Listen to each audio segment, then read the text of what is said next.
यानंतर खेळ आहे खऱ्या खोट्याचा. बघूया काय होणार. मी विधान करणार, त्याच्यावर उत्तर द्यायचं. आधी तुम्ही द्यायचं, मग तुम्ही सगळ्यात शेवटी. शेवटचा मान माझा. तुमचा. एखादी गोष्ट मनाविरुद्ध घडली तरी मिस्टर निराश होत नाहीत. खोटं. खोटं.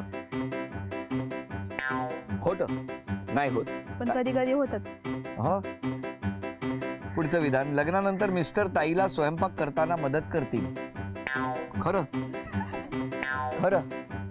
खरं का हो? कसं काय? मला कुकिंगची आवड आहे. हा, कुकिंगची आवड आहे मला. काय सांगता?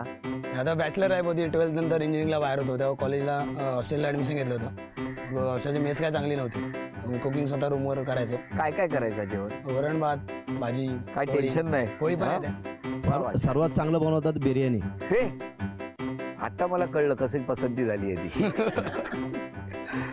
ताई एखाद्या गोष्टीचा राग मिस्टरांवर अजिबात काढत नाही. खोटं. खोटं. खरं.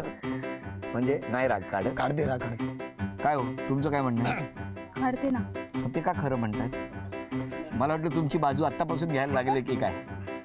घेता तुम्ही? नाही, मनाविरुद्ध झालं तर चिडचिडपणा होतो ना. तुझं कुठं एक्सप्रेस नाही करता आला तो पण माझ्यावर. हा खेळ खऱ्या खोट्याचा. पण एक चांगली गोष्ट आहे की तुम्ही लग्नानंतर त्यांना मदत करणार आहात.